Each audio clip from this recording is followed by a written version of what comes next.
The words of the teacher, son of David, king in Jerusalem, meaningless? Meaningless, says the teacher, utterly meaningless. Everything is meaningless.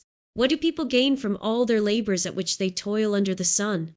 Generations come and generations go, but the earth remains forever. The sun rises and the sun sets and hurries back to where it rises. The wind blows to the south and turns to the north. Round and round it goes, ever returning on its course. All streams flow into the sea, yet the sea is never full. To the place the streams come from, there they return again. All things are wearisome, more than one can say. The eye never has enough of seeing, nor the ear its fill of hearing. What has been will be again. What has been done will be done again. There is nothing new under the sun. Is there anything of which one can say, look, this is something new? It was here already long ago. It was here before our time. No one remembers the former generations, and even those yet to come will not be remembered by those who follow them. I, the teacher, was king over Israel in Jerusalem. I applied my mind to study and to explore by wisdom all that is done under the heavens. What a heavy burden God has laid on mankind! I've seen all the things that are done under the sun. All of them are meaningless, a chasing after the wind. What is crooked cannot be straightened. What is lacking cannot be counted. I said to myself, look, I have increased in wisdom more than anyone who has ruled over Jerusalem before me. I have experienced much of wisdom and knowledge. Then I applied myself to the understanding of wisdom, and also of madness and folly, but I learned that this too is a chasing after the wind, for with much wisdom comes much sorrow. The more knowledge, the more grief. I said to myself, come now, I will test you with pleasure to find out what is good, but that also proved to be meaningless. Laughter, I said, is madness, and what does pleasure accomplish? I tried cheering myself with wine, and embracing folly, my mind still guiding me with wisdom. I wanted to see what was good for people to do under the heavens during the few days of their lives. I undertook great projects. I built houses for myself and planted vineyards. I made gardens and parks and planted all kinds of fruit trees in them. I made reservoirs to water groves of flourishing trees. I bought male and female slaves and had other slaves who were born in my house. I also owned more herds and flocks than anyone in Jerusalem before me. I amassed silver and gold for myself, and the treasure of kings and provinces. I acquired male and female singers, and a harem as well, the delights of a man's heart. I became greater by far than anyone in Jerusalem before me. In all this my wisdom stayed with me. I denied myself nothing my eyes desired. I refused my heart no pleasure. My heart took delight in all my labor, and this was the reward for all my toil. Yet when I surveyed all that my hands had done, and what I had toiled to achieve, everything was meaningless, a chasing after the wind. Nothing was gained under the sun. Then I turned my thoughts to consider wisdom, and also madness and folly. What more can the king's successor do than what has already been done? I saw that wisdom is better than folly, just as light is better than darkness. The wise have eyes in their heads, while the fool walks in the darkness. But I came to realize that the same fate overtakes them both. Then I said to myself, the fate of the fool will overtake me also. What then do I gain by being wise? I said to myself, this too is meaningless, for the wise, like the fool, will not be long remembered. The days have already come when both have been forgotten. Like the fool, the wise too must die. So I hated life, because the work that is done under the sun was grievous to me. All of it is meaningless, a chasing after the wind. I hated all the things I had toiled for under the sun, because I must leave them to the one who comes after me. And who knows whether that person will be wise or foolish? Yet they will have control over all the fruit of my toil into which I have poured my effort and skill under the sun. This too is meaningless. So my heart began to despair over all my toilsome labor under the sun. For a person may labor with wisdom, knowledge, and skill, and then they must leave all they own to another who has not toiled for it. This too is meaningless and a great misfortune. What do people get for all the toil and anxious striving with which they labor under the sun? All their days their work is grief and pain. Even at night their minds do not rest. This too is meaningless. A person can do nothing better than to eat and drink and find satisfaction in their own toil. This too, I see, is from the hand of God, for without him, who can eat or find enjoyment? To the person who pleases him, God gives wisdom, knowledge, and happiness, but to the sinner he gives the task of gathering and storing up wealth to hand it over to the one who pleases God. This too is meaningless, a chasing after the wind. There is a time for everything, and a season for every activity under the heavens, a time to be born and a time to die, a time to plant and a time to uproot, a time to kill and a time to heal, a time to tear down and a time to build, a time to weep and a time to laugh, a time to mourn and a time to dance, a time to scatter stones and a time to gather them, a time to embrace and a time to refrain from embracing, a time to search and a time to give up, a time to keep and a time to throw away, a time to tear and a time to mend, a time to be silent and a time to speak, a time to love and a time to hate, a time for war and a time for peace. What do workers gain from their toil? I've seen the burden God has laid on the human race. He has made everything beautiful in its time. He has also set eternity in the human heart.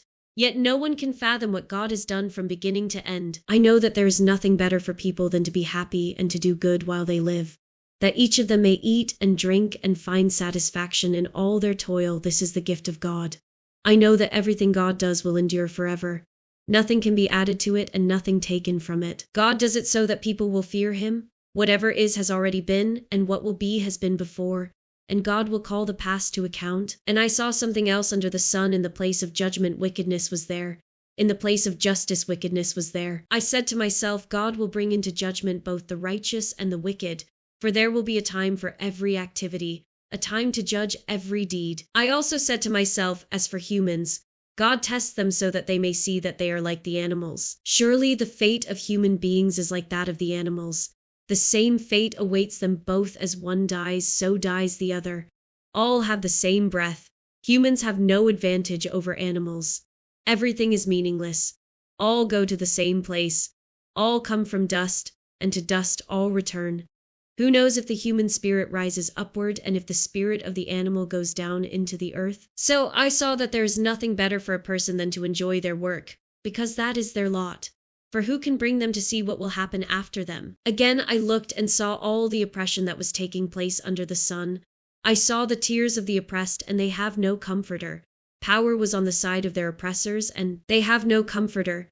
And I declared that the dead who had already died are happier than the living, who are still alive. But better than both is the one who has never been born, who has not seen the evil that is done under the sun.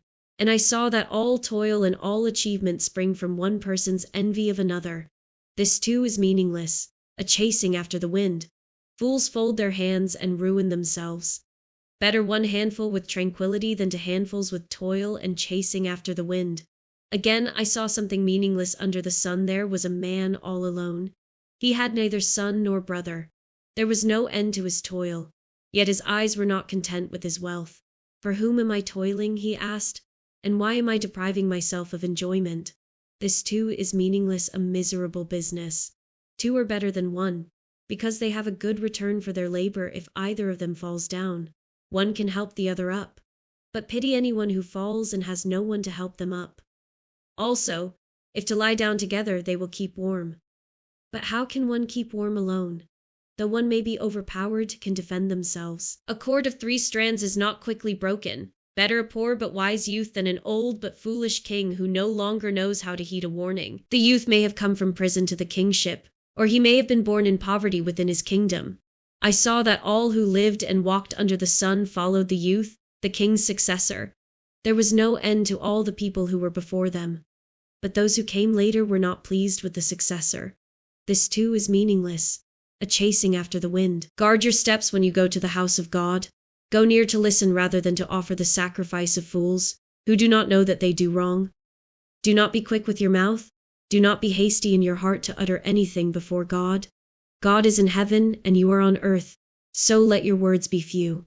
A dream comes when there are many cares, and many words mark the speech of a fool. When you make a vow to God, do not delay to fulfill it. He has no pleasure in fools. Fulfill your vow. It is better not to make a vow than to make one and not fulfill it. Do not let your mouth lead you into sin, and do not protest to the temple messenger, "My vow was a mistake."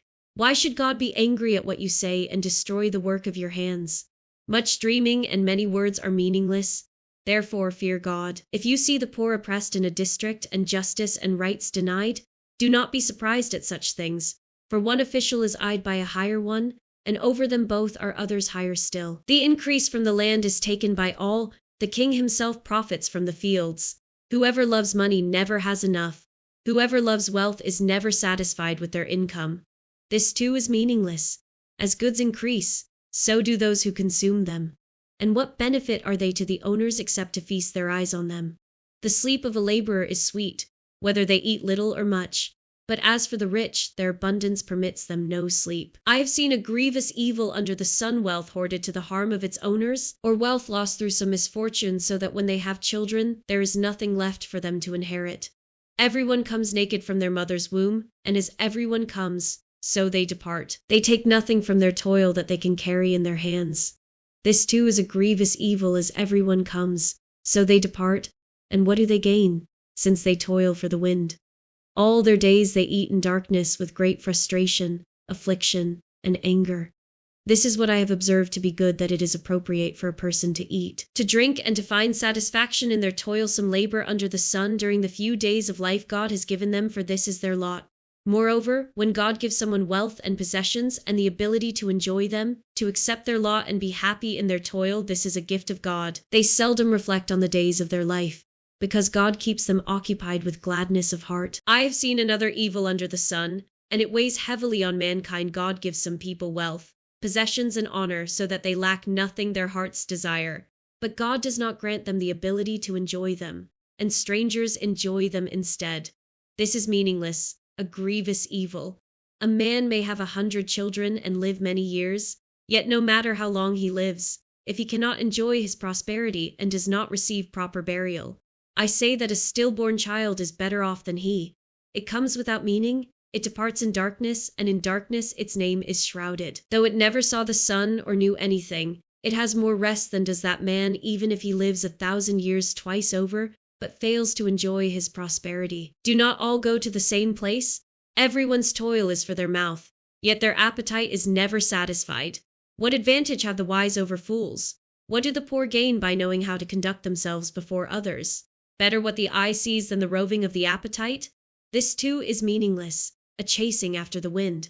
Whatever exists has already been named, and what humanity is has been known. No one can contend with someone who is stronger. The more the words, the less the meaning, and how does that profit anyone? For who knows what is good for a person in life, during the few and meaningless days they pass through like a shadow? Who can tell them what will happen under the sun after they are gone? A good name is better than fine perfume, and the day of death better than the day of birth. It is better to go to a house of mourning than to go to a house of feasting, for death is the destiny of everyone. The living should take this to heart. Frustration is better than laughter, because a sad face is good for the heart. The heart of the wise is in the house of mourning, but the heart of fools is in the house of pleasure. It is better to heed the rebuke of a wise person than to listen to the song of fools. Like the crackling of thorns under the pot, so is the laughter of fools. This too is meaningless. Extortion turns a wise person into a fool, and a bribe corrupts the heart. The end of a matter is better than its beginning, and patience is better than pride. Do not be quickly provoked in your spirit, for anger resides in the lap of fools. Do not say, "Why were the old days better than these?" For it is not wise to ask such questions. Wisdom, like an inheritance, is a good thing and benefits those who see the sun. Wisdom is a shelter as money is a shelter, but the advantage of knowledge is this: wisdom preserves those who have it. Consider what God has done, who can straighten what he has made crooked. When times are good, be happy, but when times are bad, consider this: God has made the one as well as the other. Therefore, no one can discover anything about their future. In this meaningless life of mine, I have seen both of these: the righteous perishing in their righteousness, and the wicked living long in their wickedness. Do not be over-righteous, neither be over-wise. Why destroy yourself? Do not be over-wicked, and do not be a fool. Why die before your time? It is good to grasp the one, and not let go of the other. Whoever fears God will avoid all extremes. Wisdom makes one wise person more powerful than 10 rulers in a city. Indeed, there is no one on earth who is righteous, no one who does what is right and never sins. Do not pay attention to every word people say, or you may hear your servant cursing you, for you know in your heart that many times you yourself have cursed others. All this I tested by wisdom, and I said, I am determined to be wise, but this was beyond me. Whatever exists is far off and most profound. Who can discover it? So I turned my mind to understand, to investigate, and to search out wisdom and the scheme of things, and to understand the stupidity of wickedness and the madness of folly. I find more bitter than death the woman who is a snare, whose heart is a trap, and whose hands are chains. The man who pleases God will escape her, but the sinner she will ensnare. Look, says the teacher, This is what I have discovered, adding one thing to another to discover the scheme of things while I was still searching, but not finding. I found one upright man among 1,000, but not one upright woman among them all. This only have I found: God created mankind upright, but they have gone in search of many schemes. Who is like the wise? Who knows the explanation of things? A person's wisdom brightens their face and changes its hard appearance. Obey the king's command, I say, because you took an oath before God. Do not be in a hurry to leave the king's presence. Do not stand up for a bad cause, for he will do whatever he pleases. Since a king's word is supreme, who can say to him, "What are you doing?" Whoever obeys his command will come to no harm, and the wise heart will know the proper time and procedure. For there is a proper time and procedure for every matter, though a person may be weighed down by misery. Since no one knows the future, who can tell someone else what is to come? As no one has power over the wind to contain it, so no one has power over the time of their death. As no one is discharged in time of war, so wickedness will not release those who practice it. All this I saw as I applied my mind to everything done under the sun. There is a time when a man lords it over others to his own hurt. Then, too, I saw the wicked buried those who used to come and go from the holy place and receive praise in the city where they did this. This, too, is meaningless. When the sentence for a crime is not quickly carried out, people's hearts are filled with schemes to do wrong. Although a wicked person who commits 100 crimes may live a long time, I know that it will go better with those who fear God, who are reverent before him. Yet because the wicked do not fear God, it will not go well with them, and their days will not lengthen like a shadow. There is something else meaningless that occurs on earth: the righteous who get what the wicked deserve, and the wicked who get what the righteous deserve. This too, I say, is meaningless. So I commend the enjoyment of life, because there is nothing better for a person under the sun than to eat and drink and be glad. Then joy will accompany them in their toil all the days of the life God has given them under the sun. When I applied my mind to know wisdom and to observe the labor that is done on earth, people getting no sleep day or night, then I saw all that God has done. No one can comprehend what goes on under the sun. Despite all their efforts to search it out, no one can discover its meaning. Even if the wise claim they know, they cannot really comprehend it. So I reflected on all this and concluded that the righteous and the wise and what they do are in God's hands, but no one knows whether love or hate awaits them. All share a common destiny: the righteous and the wicked, the good and the bad, the clean and the unclean, those who offer sacrifices and those who do not. As it is with the good, so with the sinful. As it is with those who take oaths, so with those who are afraid to take them. This is the evil in everything that happens under the sun. The same destiny overtakes all. The hearts of people, moreover, are full of evil, and there is madness in their hearts while they live, and afterward they join the dead. Anyone who is among the living has hope. Even a live dog is better off than a dead lion, for the living know that they will die, but the dead know nothing. They have no further reward, and even their name is forgotten. Their love, their hate, and their jealousy have long since vanished. Never again will they have a part in anything that happens under the sun. Go, eat your food with gladness, and drink your wine with a joyful heart, for God has already approved what you do. Always be clothed in white, and always anoint your head with oil. Enjoy life with your wife, whom you love, all the days of this meaningless life that God has given you under the sun, all your meaningless days. For this is your lot in life and in your toilsome labor under the sun. Whatever your hand finds to do, do it with all your might. For in the realm of the dead where you are going, there is neither working nor planning nor knowledge nor wisdom. I have seen something else under the sun. The race is not to the swift or the battle to the strong, nor does food come to the wise or wealth to the brilliant or favor to the learned, but time and chance happen to them all. Moreover, no one knows when their hour will come, as fish are caught in a cruel net, or birds are taken in a snare, so people are trapped by evil times that fall unexpectedly upon them. I also saw under the sun this example of wisdom that greatly impressed me. There was once a small city with only a few people in it, and a powerful king came against it, surrounded it, and built huge siege works against it. Now there lived in that city a man poor but wise, and he saved the city by his wisdom. But nobody remembered that poor man. So I said, wisdom is better than strength. But the poor man's wisdom is despised, and his words are no longer heeded. The quiet words of the wise are more to be heeded than the shouts of a ruler of fools. Wisdom is better than weapons of war, but one sinner destroys much good. As dead flies give perfume a bad smell, so a little folly outweighs wisdom and honor. The heart of the wise inclines to the right, but the heart of the fool to the left. Even as fools walk along the road, they lack sense and show everyone how stupid they are. If a ruler's anger rises against you, do not leave your post. Calmness can lay great offenses to rest. There is an evil I have seen under the sun. The sort of error that arises from a ruler. Fools are put in many high positions, while the rich occupy the low ones. I have seen slaves on horseback, while princes go on foot like slaves. Whoever digs a pit may fall into it. Whoever breaks through a wall may be bitten by a snake. Whoever quarries stones may be injured by them. Whoever splits logs may be endangered by them. If the axe is dull and its edge unsharpened, more strength is needed, but skill will bring success. If a snake bites before it is charmed, the charmer receives no fee.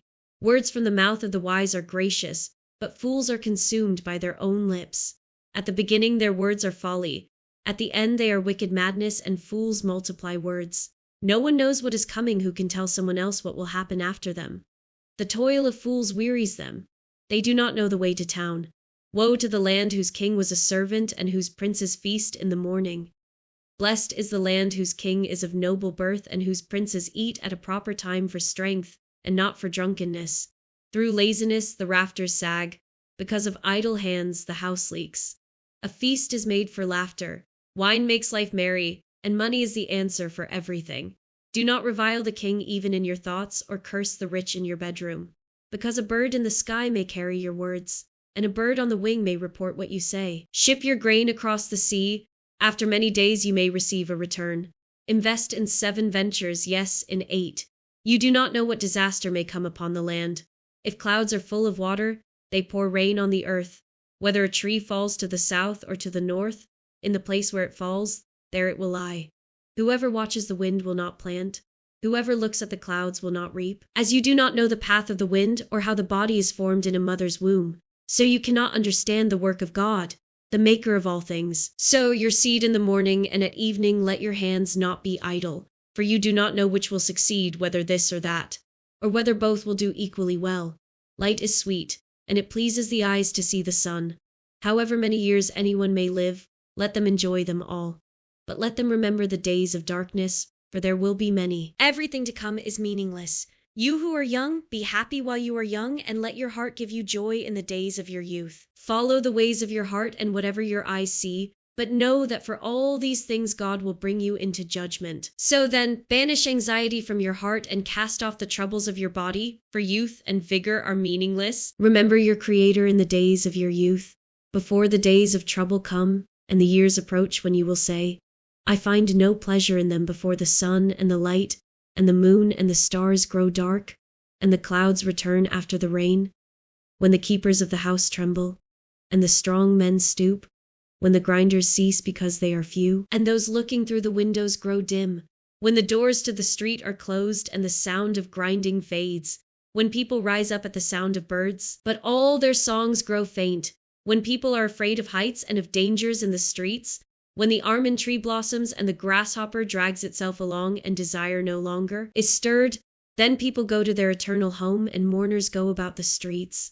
Remember him before the silver cord is severed and the golden bowl is broken, before the pitcher is shattered at the spring, and the wheel broken at the well, and the dust returns to the ground it came from, and the spirit returns to God who gave it. Meaningless, meaningless, says the teacher. Everything is meaningless. Not only was the teacher wise, but he also imparted knowledge to the people. He pondered and searched out and set in order many proverbs. The teacher searched to find just the right words, and what he wrote was upright and true. The words of the wise are like goads, their collected sayings like firmly embedded nails given by one shepherd. Be warned, my son, of anything in addition to them. Of making many books there is no end, and much study wearies the body. Now all has been heard. Here is the conclusion of the matter: fear God and keep his commandments, for this is the duty of all mankind. For God will bring every deed into judgment, including every hidden thing, whether it is good or evil.